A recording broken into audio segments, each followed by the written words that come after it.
Wanakuita Tony Lee. Yeah. Kwa nini ukaitwa Tony Lee? Inatoka wapi Tony Lee? Tony Lee.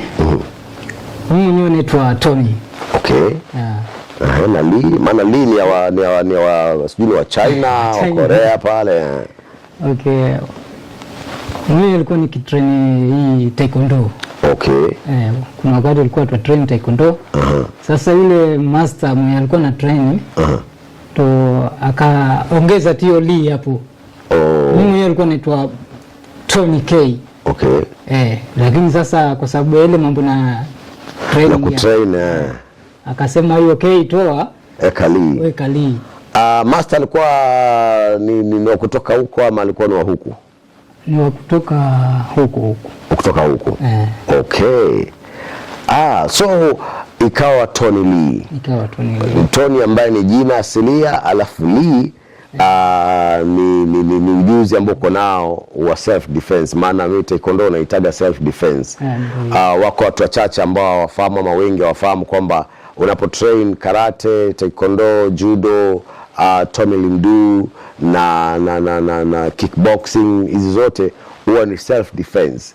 Na tutakuwa tunaliongea hilo baadaye, lakini kwanza tuanze safari yako ya muziki inaanzia wapi? Safari yangu ya muziki ilianzia 2019 hapo.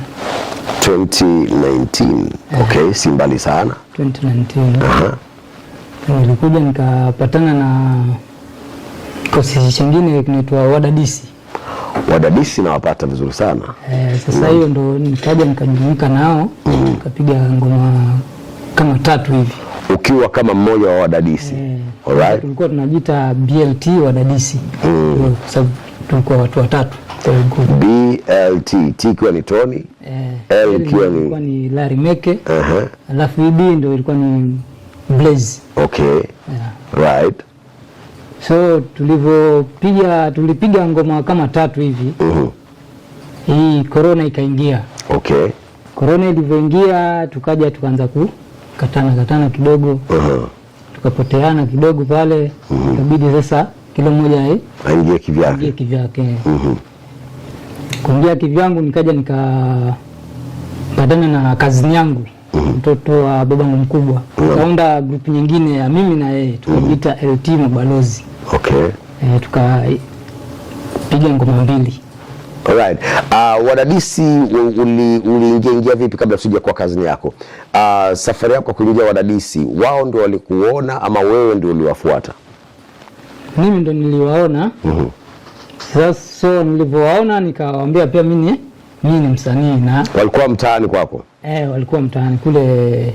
Wakati huo nilikuwa naishi Changamwe, Gadini kule. So nilipopatana na wale nikajaribu kumfikia huyu mkubwa wa hiyo Wadadisi, alikuwa ndo anaitwa huyo Blaze sasa. Ndo alikuwa mkubwa wa hiyo group. Okay. Kajaribu kuongea naye, kanambia sawa, wewe kama wasema wewe ni msanii, wacha tutajua tu. Right. Ndo nikajiunga kwa hiyo group. Tukaenda tukatengeneza ngoma ya kwanza. Ngoma ya kwanza ilikuwa inaitwa Sintate. Okay, ilikuwa na kimiji kiasi ndani? Ilikuwa na kimiji kidogo. Ulifanyaje ngoma ya kwanza? Ngoma hiyo ilichukua vizuri, ilienda vizuri, tukaitwa interview pale Baraka FM. Hiyo ndio ilikuwa siku yangu ya kwanza kuingia kwa redio hapo. Alright. Tukaja tukakaa tena tukatoa ngoma nyingine inaitwa Legeza. Hiyo nayo pia ilienda vizuri pia. Sasa kwa sababu ya hiyo issue ya corona ndio mkaanza kupoteana. Sasa tukarudi ukapatana kazini yako. Kazini yako alikuwa yaimba tayari ama baada ya kuona wewe ndio akajiunga na wewe kuimba? Baada ya kuniona mimi naimba ndio akasema sasa unaje na mimi nikaingia kwa sanaa. Nikamuuliza utaweza kweli, maana muziki sio rahisi vile nafikiria. Akasema ako sawa. Tukaenda tukatengeneza ngoma. Ngoma ilikuwa inaitwa Zungusha. Hiyo nayo ilibebwa vizuri yani. Walifagilia sana mashabiki. Okay. Tukatoa nyingine ya corona. Okay, bado ulikuwa ni wakati wa corona bado? Ulikuwa bado ni wakati wa 2021 hapo. 2021 2022 ndio ulikuwa corona. Naam. Sasa hiyo 2021 hiyo ndio tukatoa hizo ngoma mbili mimi na huyo kazi yangu. Mzungusha na corona. Alafu yeye naye ndio akaja akapotea sasa. Akapotea kivipi? Kupotea ni kumaanisha ilibidi sasa na yeye akimbie kwa sababu ya issue ya corona. Ilibidi akarudi Bundu sasa. Kijijini. Alright, Nikabaki peke yangu sasa. Ukabaki solo. Naam. Sasa kubaki solo nikakaa bila kutoa ngoma mpaka 2024 hapo. Ndio nikaja nikatoa single inaitwa Kamoyo. Ukiwa solo sasa. Ukiwa solo sasa. Naam. Nikatoa Kamoyo. Nikakuja nikatoa tena single kama 4 hivi nikiwa peke yangu. Hapo tunaongelea bado uko hiyo 2024. Na uko mitaa gani? Nikiwa Mshomoroni sasa. Sasa umehama huko umekuja? Hama niko. Okay. Tukapatana na producer mwingine anaitwa Producer Willy huko mtaani. Ndio tukaja tukatengeneza hizo ngoma hizo za peke yangu sasa. Studio gani yes? Ilikuwa inaitwa D Records. Okay. So nilivyotoa hizo ngoma, nilivyorekodi hizo ngoma, nilirekodi kama ngoma 4 hivi nikiwa solo. Then 2020 mwaka jana sasa, maanisha mwaka jana sasa. Ndio nikaja nikatoa ngoma 2. Moja ya single, alafu nyingine nikamshirikisha huyo mwenye nilikuwa ndo tuingie na yeye leo. Okay. Inaitwa Haki Yetu. Alafu hiyo single ni Ndamulaga. Okay. Haki Yetu ilikuwa inaongelea kuhusu nini? Haki Yetu hiyo ilikuwa inaongelea kuhusu mambo na yani tuliongelea kuhusu wafanyikazi hao wa jua kali. Wenye wananyanyasika kule kwa hizo kazi zao. Kuna mmoja wenu labda anahusika? Ambaye ni nani? Ambaye ni tayari wa. Okay. Kwa hivyo ulikuwa unaongea kwa niaba ya wenzako ambao wanahusika kwenye lile swala. Kabisa. Sasa ikabidi tukaenda tukarekodi hiyo ngoma. Tukaipeleka mpaka ofisini kwa ofisi yetu ya hiyo kampuni tunafanya. Tulivyopeleka hiyo ngoma pale, yule boss wetu akaisikiza ile nyimbo. Akataka kujua ni nani mwenye ameimba hiyo nyimbo. Akaambiwa basi mwenye aliimba nyimbo ni mfanyikazi wako. Kwa hivyo analilia haki yake. Sasa alivyosikia habari kuwa mimi ndo nilitengeneza hiyo nyimbo, akanitafuta. Kumtafuta badala sasa pengine mambo yakuwa mazuri yakakuwa ndo mabaya zaidi. Akaona huyu anataka kuniharibia sifa ya kampuni yangu. Naam. Nikatolewa pale sasa, akabidi akanambia sitaki tena kukuona hapa kwa kampuni yangu. Inabidi nitoke. Lakini muziki umekusababishia ufutwe kazi. Umenisababishia nifutwe kazi. Ikabidi nikatoka. Jua kali ulikuwa unahusika na kitu gani hasa? Mimi ni plumber. Okay. Nadili na mambo na maji. Sasa mahali nilikuwa nimeajiriwa kwa kampuni nyingine inaitwa Ken Plumber.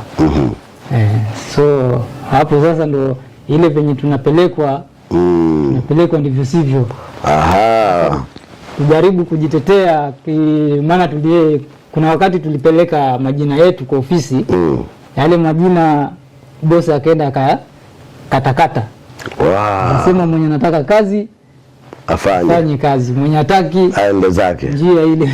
Na hapo sasa manyanyaso ambayo kwa mnayapata ni kwa manyanyaso gani?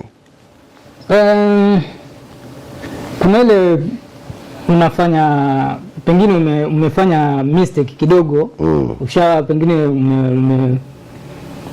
umekata pipe ama umepaka gamu, lakini ile gamu pengine haukuwa umepaka vizuri, kumekuwa na leakage kidogo pale. Sasa si mtu anafaa kufuate kistaarabu akuelezee tu kwa hapo unafanya hivi. Yeye anakuja na ile matusi tayari. Unaona? Sasa ile matusi na ile pengine nakwambia venye umetengeneza hii, mimi hapana lipa wewe. Alikuwa ni mwindi wa Hindi. Sasa mtu akikwambia hapana lipa wewe, na hivyo ndio akulipi kweli. Sasa na ni mistake ndogo tu, na mistake tu kidogo hivi na kukwambia hivyo lipa wewe. Ama pengine uko na umepata shida kidogo, ama pengine umepata emergency, waweza muelezea, lakini yeye asikuelewe, akose kukupa. Kuna hizo tabia ambazo zimekuwa sana katika wafanyikazi ama katika waajiri wa hizi aina za watu, kwamba mtu anakuwa hataki kujali kama wewe ni mwanadamu na hataki kujua unapitia hali gani. Sometimes hata inaweza kuwa uko mgonjwa, lakini bado kalazimishwa kufanya kazi. Sasa hiyo ndio ikaleta hiyo idea kuwa sasa tutengeneze ngoma tukaita Haki Yetu. Right. Yeah. Baada ya pale ulipoachishwa kazi, ilibidi ukafanya nini sasa? Ilibidi niingie mtaani tu, nizunguke nipate vile vya mtaani, na piga leo kesho hakuna. Kipata leo kesho hakuna. So hii Januari sasa ya mwaka ndio nikaitwa kwa kampuni nyingine. Kapiga pale, ile bado inaendelea, lakini sasa mshahara bado ulikuwa ni ule yani ni kidogo ya. Okay. Sasa ile bado inaendelea na kule huku kwenye nilifutwa kazi. Wakanipigia simu tena, wakanihitaji tena. Ikabidi nikaenda pale, kwa sababu huko ilikuwa ni kidogo, kule mshahara mkubwa, mshahara kidogo na unafueni. Ikabidi niache huku nirudi tena kule. Lakini hiyo story ikabidi tukaenda tukaiongelea kuhusu mambo na muziki. Mimi nikamwelezea bosi, huu muziki mimi nilikuwa naimba, si nilikuwa nakuimbia wewe. Hapo akaelewa. Ikabidi karudi kama kawaida, ambapo ndio huko mpaka sasa hivi. So sasa hivi bado niko pale. Alright. Okay, tutakuwa nakupatia nafasi mtazamaji na msikilizaji tuisikize ngoma ya Haki Yetu. Ndivyo inavyoitwa. Yeah. Umepiga peke yako? Hii nilipiga na huyu mwenzangu ambaye hakufika leo kwa sababu ya hizo shughuli. Yeye pia ni plumber hivyo. Okay, mnafanya kazi pale pamoja? Ama yuko pale tofauti? Pamoja, akaja akasimamishwa pia naye. Okay. Kwa mambo tofauti ama hayo ya muziki? Ni tofauti tu yake. Msikilizaji, tunamuongelea msanii ambaye alikuwa studio, anajulikana kama Big Bibo. Ndivyo anavyoitwa. Yeah. Yes, kwa hivyo mnamna leo Big Bibo hakuweza kufika kwa masuala ya kukosa nafasi kubanwa kikazi, na hivyo basi ikabidi hakuweza kufika, lakini ngoma ambayo amefanya na Big Bibo inajulikana kama Haki Yetu. Nitakuwa nakupatia nafasi uisikize. Mlifanya video? Bado. Ni audio bado. Audio bado. Okay. Alafu tutakuwa tunarudi muda usiokuwa mrefu. Bwana, uko ndani ya Chipkiza Kaya, kama ilivyo desturi ya kawaida, wananiita mwanamfalme Captain Louis, na wakilisha Mboko, na wakilisha Young 001, ukipenda Lamek producer, na tuko na Tony Lee.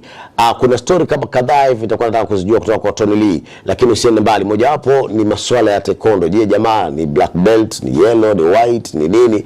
Alafu pia anaweza kukushauri nini kuhusiana na masuala ya martial art. Alafu pia tutakuwa tunaangalia life yake kiasi. Je, ilikuwa kuaje mpaka akaja akawa mwanamuziki? Je, kuna vitu labda vimechangia na vitu kama vile? Kwa hivyo usiende mbali. Commercial break kiasi, then we'll be right back in a couple of minutes. Kumbuka inaletwa kwako na Kaya Records, ndio wadhamini wakubwa ambao wanakupatia nafasi ya kurekodi muziki mzuri na ukaweza kupata nafasi ya kufanya muziki unaoweza kwenda kimataifa. Wananiita mwanamfalme Captain Louis. Hii ni Chipkizi, pindi la kizazi. Bwana usiende mbali.